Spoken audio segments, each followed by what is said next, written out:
2013 সালে হেফাজতে ইসলাম মাঠে নামছিল, নামে নাই? 5 মে 13টা দাবি নিয়ে নামছিল। তার মধ্যে আমাদের সংগঠনের একটা দাবি ছিল, কাদিয়ানীদেরকে অমুসলিম ঘোষণা করো।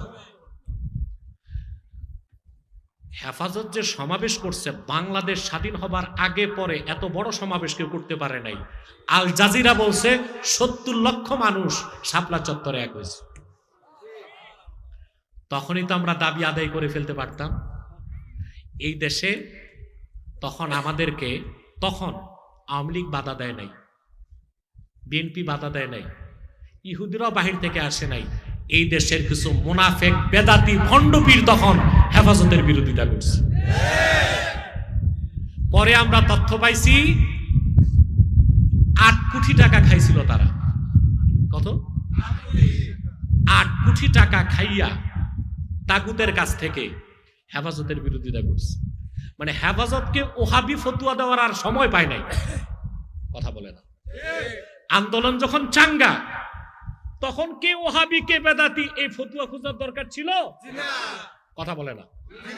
আমি আজকে একটু খোলামেলাই বলে দিলাম, বুঝতে পারছেন?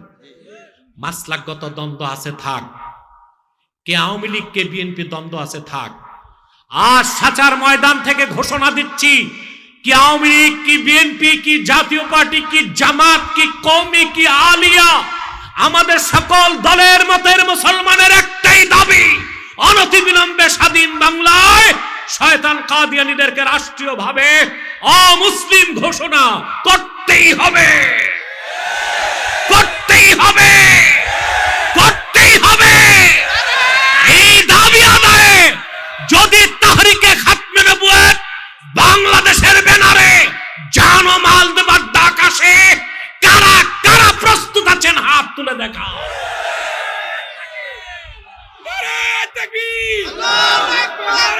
সম্মানিত সুধী, কাদিয়ানীদেরকে অর্থনৈতিক সহযোগিতা করবেন না? করবেন? করেন? জি করেন। প্রাণ কোম্পানির যত জিনিস তাদের, সেজান কোম্পানির জুস তাদের, আর এফএল এর পণ্যগুলো তাদের, প্রথম আলো, ডেলি স্টার, কালের কণ্ঠ তাদের। এগুলো ধরবেন না, কিনবেন না, বেচবেন না। আপনাদের চেয়ে বেশি দোষ আমার দেশের কিছু মৌলবীর। কেন বলে দিচ্ছি। বিভিন্ন মিডিয়া, তোমাদের কান খোলো, তোমাদেরকে শোনাচ্ছি বেশি করে। তোমাদেরকে টেলিভিশনে দেখবেন কিছু প্রোগ্রাম হয় কারীদের, হাফেজদের, হয় না? সবচেয়ে দুঃখ লাগে ওই প্রোগ্রামে দেখা যায় আরএফএল, প্রাণ, তাদের অ্যাডভার্টাইজ চলে। ধিক্কার জানাই ওই সব মৌলবীদেরকে। তোমরা জাতিকে ধোঁকা দিচ্ছ। তোমরাই মানুষকে বলো আরএফএল, প্রাণের পণ্য বর্জন করতে, আর তোমাদের অনুষ্ঠানে তাদের অ্যাডভার্টাইজ হয়। এইটা কোনো আলেমের কাজ না, জালেমের কাজ। এগুলো সংশোধন করো, নতুবা তোমাদের বিরুদ্ধে মুখ খুলতে বাধ্য হব আমরা। কে আমার পক্ষে কে বিপক্ষে এটা দেখার সময় আমার নাই। যা সত্য কওমের পক্ষে বলতে হবে তা আমি বলে যাব। তাহলে শয়তান কাদিয়ানীদের পণ্যগুলো ধরবেন না, কিনবেন না, বেচবেন না, রাজি আছেন?